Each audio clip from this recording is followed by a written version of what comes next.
اب آپ ذرا دیکھیں، حالانکہ پورے اشعار کا ترجمہ کروں گا تو ایک تقریر سے نیچے چلی جائے گی، لیکن بس اب آئیے جس آیت کریمہ کو کی تقریر کا موضوع سخن بنایا۔ اللہ قرآن میں فرماتا ہے الرحمن علم القرآن، ترجمہ رحمان نے قرآن سکھایا۔ اللہ کے صفاتی نام بہت ہیں، انہیں صفاتی ناموں میں سے ایک نام رحمان ہے، اس لیے اگر کسی کا نام لوگ رکھتے ہیں تو رحمان نہیں کہنا چاہیے، لیکن کو عبد الرحمان کہنا چاہیے، عبد الستار، عبد الغفور، عبد القیوم، اس لیے کہ سب اللہ کی صفاتی نام ہے، رحمان رحیم ستار غفار قیوم، تو صفاتی ناموں کو کسی بندے کے نام کو نہیں بلایا جا سکتا ہے، اس چیز کو ذہن میں رکھیے گا۔ اب آپ ذرا دیکھیں تو اللہ فرماتا ہے الرحمن، یعنی رحمان نے علم القرآن، قرآن سکھایا۔ تو قرآن کس کو سکھایا؟ کیا کسی مولوی کو؟ نہیں، بلکہ اللہ نے قرآن سکھایا ہے تو مدینے کے تاجدار کو، اس لیے کہ قرآن لانے والے میرے نبی، قرآن دینے والے میرے نبی، رب نے دیا مصطفیٰ کو، نبی آپ کو دے رہا ہوں اور آپ امتی کو دے دیجئے۔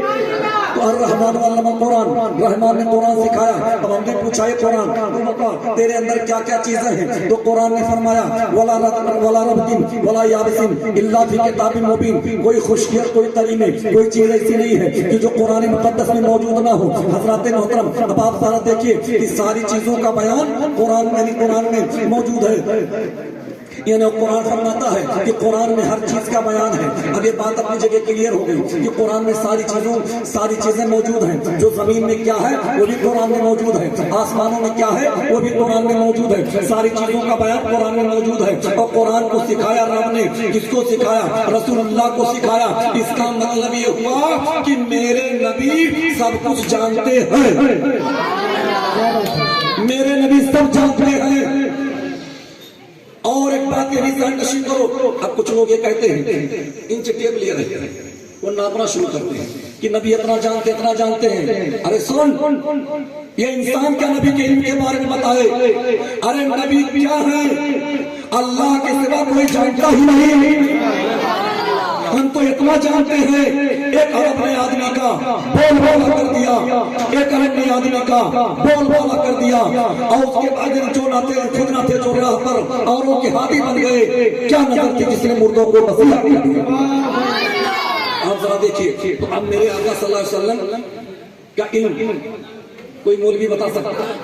بولو، ارے ڈرو مت، اس لیے میں بولتا ہوں، میں حوالے کا ذمہ دار، اور جو بھی بات بولوں گا وہ باتیں ریکارڈ ہو جائیں گی، چونکہ اب تو ہر ہاتھ میں موبائل، ایک ایک جملے کو ریکارڈ کیا جاتا ہے۔ قرآن کی اس روشنی میں پتا چلا کہ میرے آقا صلی اللہ علیہ وسلم غیب کے عالم ہیں،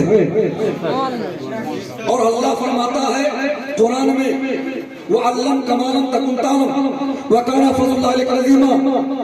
محبوب، آپ کے رب نے آپ کو سکھا دیا جو آپ نہیں جانتے تھے، آپ کو جو نہیں معلوم تھا رب نے سکھا دیا۔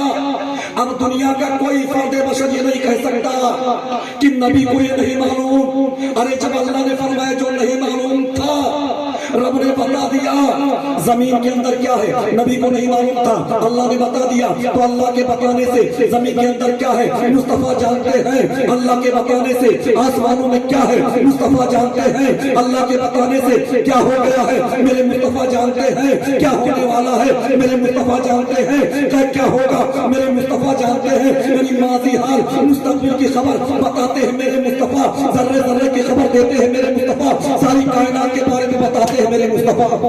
سبحان اللہ، سبحان اللہ۔ اور مصطفیٰ جان رحمت کے صدقے میں ان کے چاہنے والے غوث اعظم بھی بتاتے ہیں، سرکار خواجہ غریب نواز بھی بتاتے ہیں۔ حضرات میں غیب مصطفیٰ پر واقعات کی روشنی میں ایک دو واقعہ بیان کر کے ثابت کروں گا، کیونکہ میرا مزاج ہوتا ہے، چاہے میں 1 لاکھ کے مجمع میں خطاب کروں یا 10,000 کے مجمع میں خطاب کروں یا 2-4 ہزار کے مجمع میں خطاب کروں یا 200-500 لوگوں میں خطاب کروں یا 25-50 لوگ ہوں، میرا مزاج یہ ہوتا ہے کہ میں جو کہنا چاہتا ہوں سامنے والے